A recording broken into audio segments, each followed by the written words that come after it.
ঢাকার ব্যস্ত জীবনের ভিড় থেকে একটু দূরে যেখানে আছে শান্ত লেকের জলরাশি, প্রকৃতির স্নিগ্ধতা আর পানির বুকে ভেসে থাকা রঙিন মুহূর্ত। কেউ মেতে আছে কাইকিং এ, কেউ বা মেতে আছে ওয়াটার জার্বিং এ।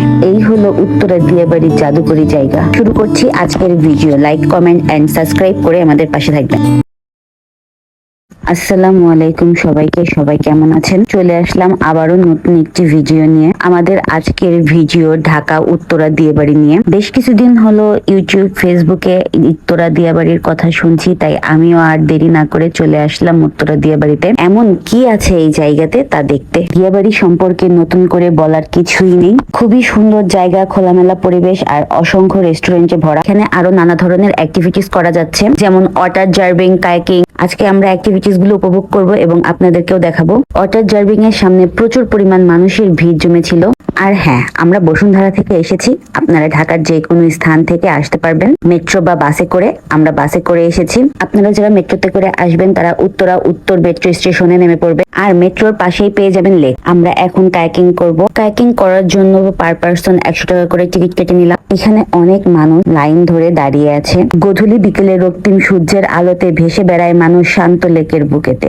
অনেকক্ষণ অপেক্ষা করার পর আমরা উঠে পড়লাম এখন বোটে। আমরা কায়াকিং করার জন্য বোট পেতে পেতে প্রায় সন্ধ্যায় হয়ে গিয়েছে। আমরা এমনিতে আসতে আসতে একটু দেরি করে ফেলেছিলাম। আপনারা চেষ্টা করবেন একটু তাড়াতাড়ি আসার, মানে আসরের আজানের পরপরই যাতে আপনারা এখানে এসে পৌঁছাতে পারেন। বোটে উঠে দেখতে পেলাম যে উপর দিয়ে মেট্রো যাচ্ছে। খুবই সুন্দর লাগছিল দৃশ্যটা। ঢাকার মধ্যে এমন শান্ত পরিবেশ পাওয়াই অনেক কঠিন। আর এখানে বিভিন্ন জায়গাতে মেলা লেগে থাকে। এখানে এই লেকের পাশেই মেলা হচ্ছিল। আমরা বোটের উপরে বসে থেকেই দেখছিলাম।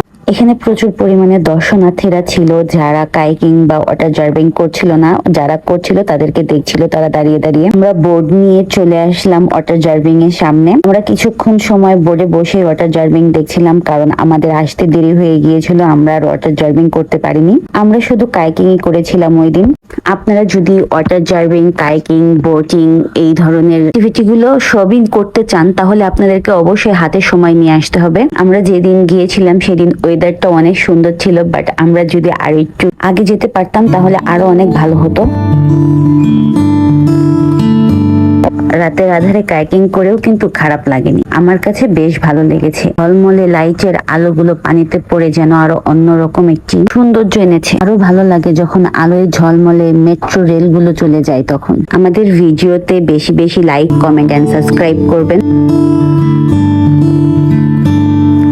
লেকের মাঝে বাঁশ দিয়ে তৈরি করা একটি টাওয়ার, তার উপরে ছিল মাচাল। অনেকে বোটে করে গিয়ে সেই মাচালের উপরে উঠে বসেছিল, আবার অনেকে সেখানে গিয়ে ছবি উঠছিল। বাঁশের সেই টাওয়ারটির সাথে ছিল লাইটও। খোলা নীল আকাশ আর নিচে পানির জলরাশি, আর শান্ত লেকের বুকে ভেসে চলেছে কিছু ছোট্ট ছোট্ট নৌকা, আর চারপাশটা জুড়ে রয়েছে নানা ধরনের আলো। এক অপরূপ সৌন্দর্যের মিলবন্ধন। কার কোলাহল মুক্ত পরিবেশ থেকে যদি আপনারা কিছুক্ষণ সময়ের জন্য শান্ত কোনো পরিবেশে থাকতে চান, তাহলে অবশ্যই আপনারা এখানে চলে আসতে পারেন।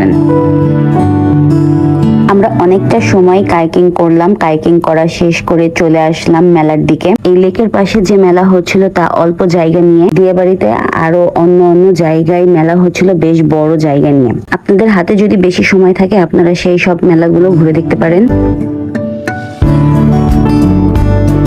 আমাদের আজকের ভিডিওটি এই পর্যন্তই। দেখা হবে আবার অন্য কোনো ভিডিওতে ইনশাআল্লাহ। ততদিন পর্যন্ত আপনারা সবাই ভালো থাকবেন। আপনারা যারা আমাদের ভিডিওটি দেখছেন তারা অবশ্যই লাইক, কমেন্ট এন্ড সাবস্ক্রাইব করবেন। আর যারা সাবস্ক্রাইব করেছেন তাদেরকে অসংখ্য ধন্যবাদ।